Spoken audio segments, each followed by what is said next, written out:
Hello, my name is Umo. This is University of Pattern Drafting. Welcome to class. This is Module 2, Level 1, and this class is going to be on the types of necklines,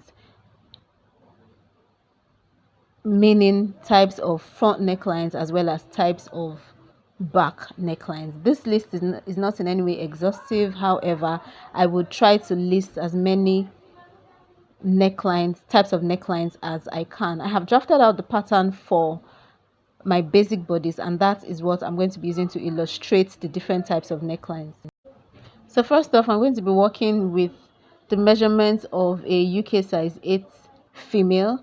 So the bust is 36, under bust is 28, waist is about 28, hip is 36 too, shoulder is 15 inches, then shoulder to bust point is about 10 inches, shoulder to under bust about 14 inches, and then the shoulder to navel is I think about 18 inches or thereabouts.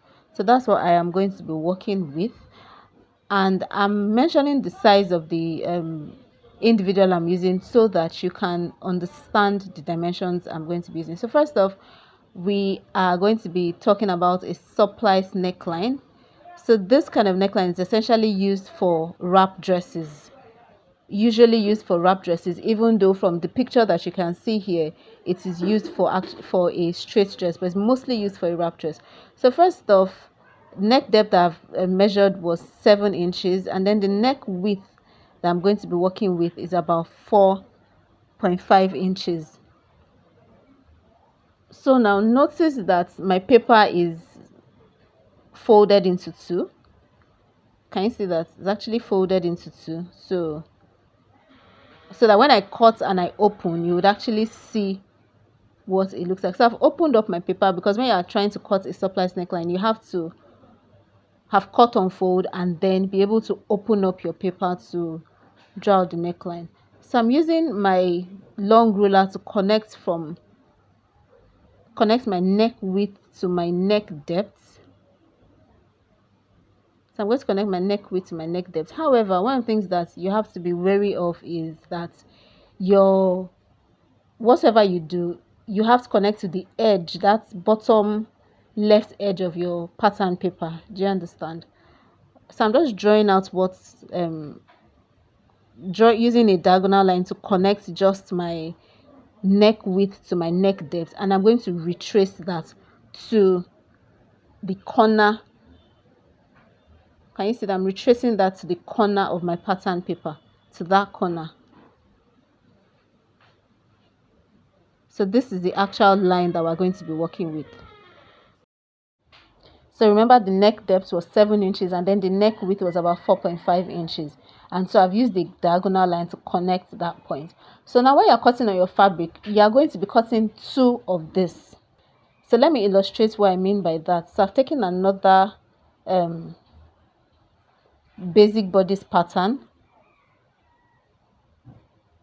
Can you see? And I'm placing the original pattern on it, and then I'm going to cut. So you need to have two of this. So remember that your fabric on its own is going to be folded into two, and then you still need two of that. Very important.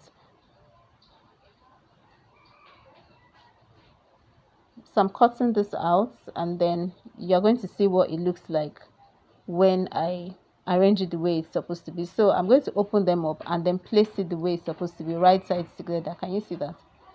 So see what it looks like. So this is your surplice neckline. I'm sure you would recognize this from most wrap dresses, because this is how the neckline of wrap dresses for the front usually is. So that is that about your surplice neckline. And then the next one that we're going to be talking about is square neckline.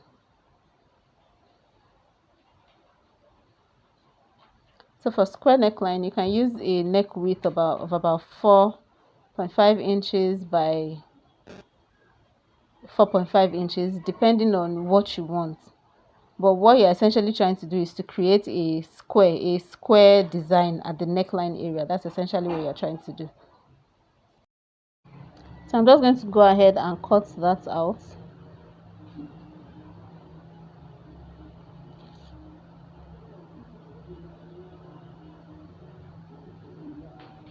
So this is what it looks like, and then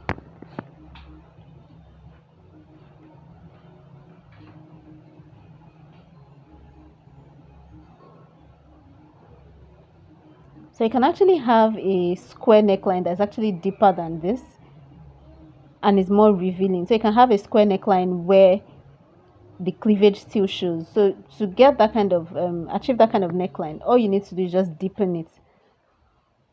So deepen by another 2.5 inches or 2 inches, meaning that your neck depth is 6.5 inches whilst your neck width is 4.5 inches. Do you understand? So for a size 8, a UK size 8, this would, a bit of cleavage would show. For UK size 8, a bit of cleavage will show, and then for a couple of other sizes, a bit of cleavage. So just depending on how low you want it to be. But usually the main point to pay attention to when creating necklines is the bust point.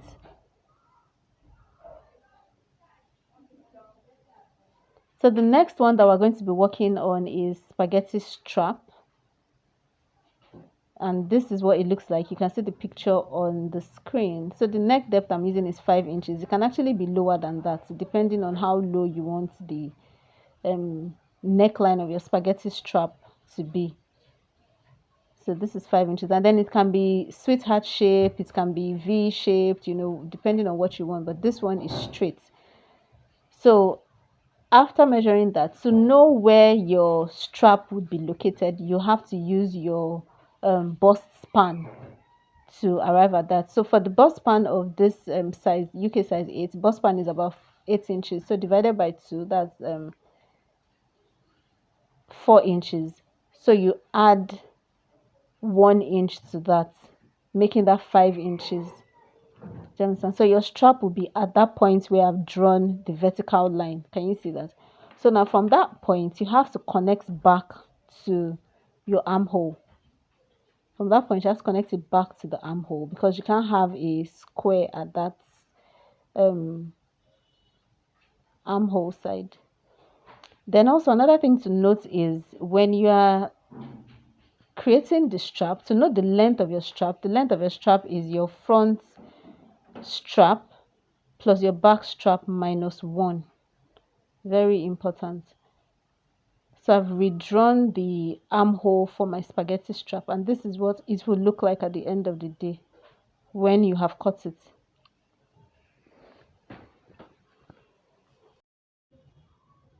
So this is what the strap looks like. Remember that I said that to know the length of your strap, it is your front strap plus your back strap minus 1. So if your front strap was like this 6 inches that I used, and then your back strap was about 7 inches, making 13 inches, you subtract 1 from that, that's 12 inches.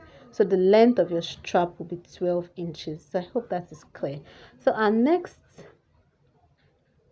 neckline that we would be dealing with is the plunging neckline.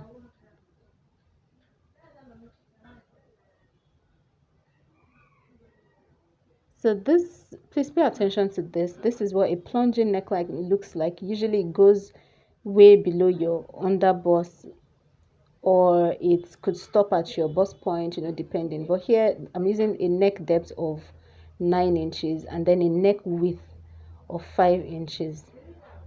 So it's just a really wide neckline. The concluding part of this tutorial would be in the part B of this series, so please watch out for that and pay attention to the fact that a plunging neckline is completely different from a scoop neckline. This